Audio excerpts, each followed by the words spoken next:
स्निग्धा मुग्धा सततमपि तां लालयन् सत्यभामा यातो भूयः स खलु तया याज्ञसेनी विवाहं पार्थप्रीत्यै पुनरपि मनाग् आस्थितो हस्तिपुर्यां शक्रप्रस्थं पुनरपि विभो संविधाय गतो भूः भद्रां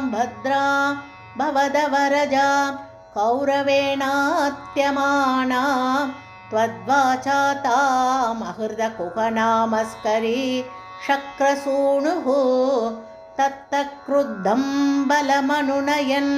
प्रत्यगास्तेन सार्धं शक्रप्रस्थं प्रियसखमुदे सत्यभामा सहायः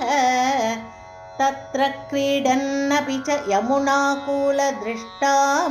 गृहीत्वा तां काळिन्दीं नगरमगमः काण्डवप्रीणिताग्निः भ्रातृत्रस्तां प्रणयविवशां देवभैतृष्वसेयीं राज्ञां मध्ये सपदि जगृषे मित्रविन्दाम् अवन्तीं सत्यां गत्वा पुनरुदवहो नग्नजिद्नन्दनां तां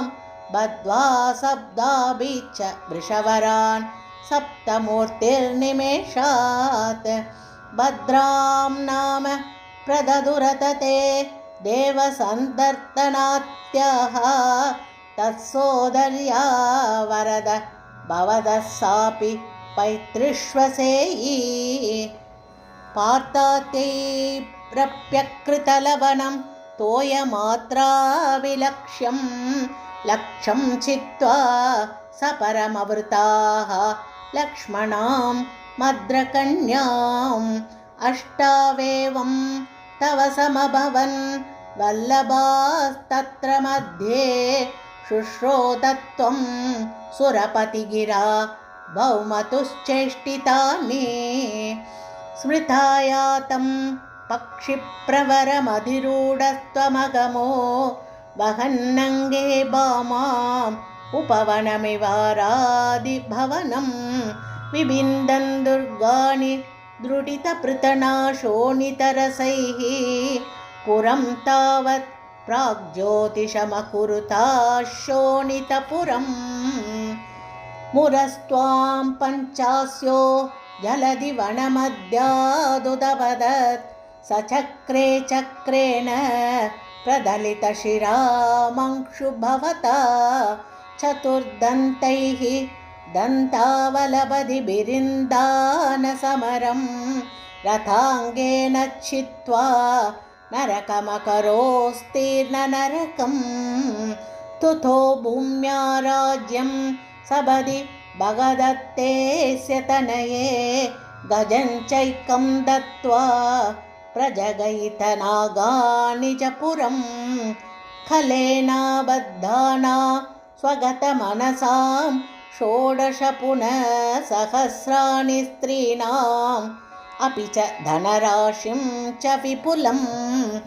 भौमापाकृतकुण्डलं ददति ते दातुं प्रयातो दिवं शक्रात्यैर्महितसमन्दयितया त्युस्त्रीषु दत्तह्रिया हृत्वा कल्पतरुं वृषाभिपतितं जित्वेन्द्रमप्यागमः तत्तु श्रीमतदोषईदृश इति व्याख्यातुमेवाकृताः कल्पद्रुं सत्यभामा भवनभुवि सृजन् त्वयि अष्टसाहस्रयोषाः स्वीकृत्य प्रत्यगारं विहितबहुवपुः लालयन् केलिभेदैः आश्चर्यात् नारदालोकितविविधगतिः तत्र तत्राभिगेहे भूयः सर्वासु कुर्वन् दश तनयान् पाहि वातालयेश सर्वत्र गोविन्दनाम संकीर्तनं गोविन्द गोविन्द।